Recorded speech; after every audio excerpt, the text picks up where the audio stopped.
Hey, I'm Jeff and welcome back to another video. 5 months ago, I 3D printed this unique looking pot for my jade plant. I designed it so it would maximize airflow to the sides of the plant.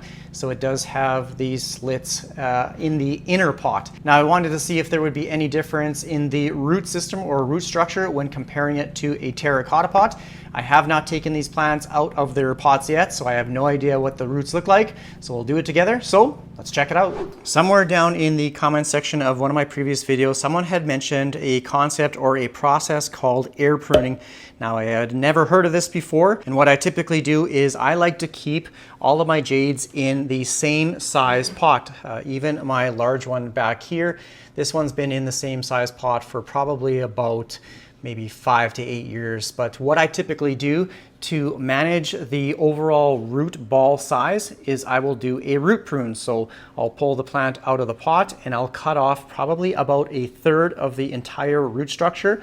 I'll just slice it off like a little patty, and then I will put in some fresh soil in the bottom, and that way I can keep my jade plants in the same size pot for a couple reasons. One is because I'm very limited on space, and if I keep upsizing a plant like this one, then I will quickly run out of space. Now the second reason I do a root prune as well as prune all of my jades is because I want the plant to focus its energy on thickening up the main trunks of the plant, and that's what I've done with this one. But this air pruning method is completely new to me. Now when you have a plant in a pot like this terracotta pot, what typically happens is the root system will pretty much consume the entire size of the pot, and it'll even come out the bottom of the drain hole. So you'll have those roots that start to encircle. Now the concept with the air pruning method is once the root tips reach the exposed air, it basically dies back and it focuses or produces more of those secondary feeder roots. So once the roots kind of reach the edge of the pot, they essentially dry up, and it should focus more of its energy on producing inner roots as opposed to roots that encircle the pot. Now when I designed this pot, I really didn't have that concept in mind. I thought the roots would start to grow maybe outside of the pot, but that doesn't sound like what happens. Now I think the same process can be applied to many other plants. Now ones that I probably wouldn't say it would work with is like those big chunky aerial roots like you get with monstera plants, like down there, those big things. So I could see that coming outside of a pot. Obviously it would be much larger, but I'm curious to see how it would work with different types of plants. But for this video alone, I'm just going to be using it on my jade plants. So 5 months ago, I took these cuttings from another plant and I tried to keep it as equal as possible. I tried to find a cutting that looked similar in size. So these have kind of a Y shape growth pattern, and same with this one.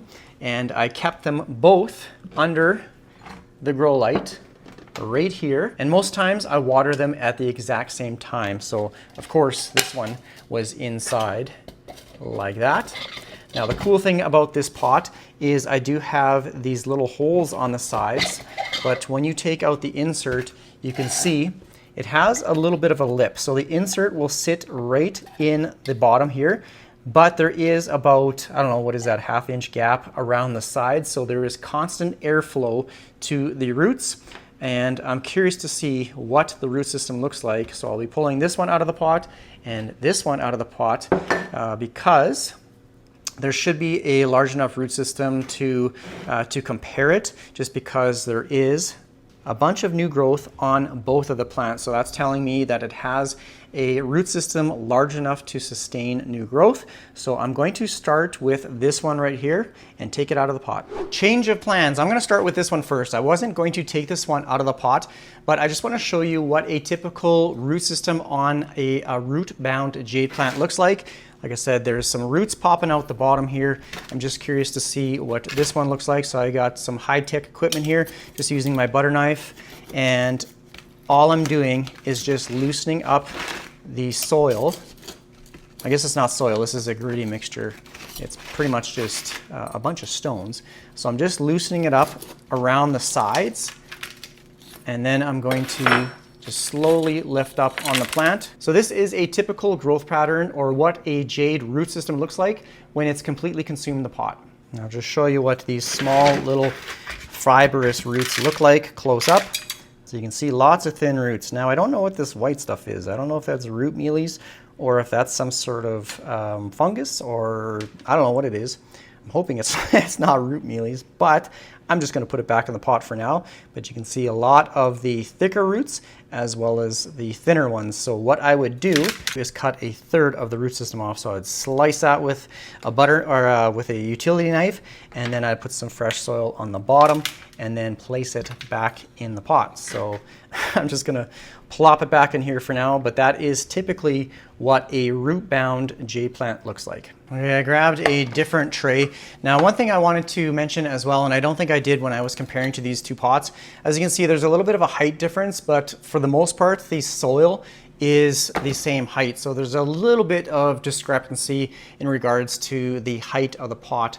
So my next versions will be a shorter, more compact sized pot, more like this one right here. So that is kind of one factor that is not the same between the two. The overall root structure is what I want to see, not maybe necessarily the size. I don't know what I'm trying to say.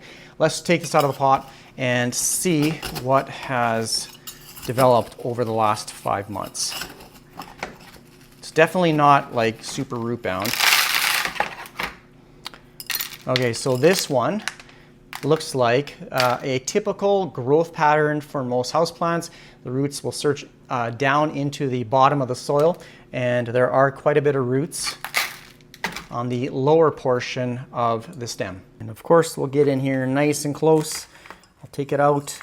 You can see lots of those roots at the bottom.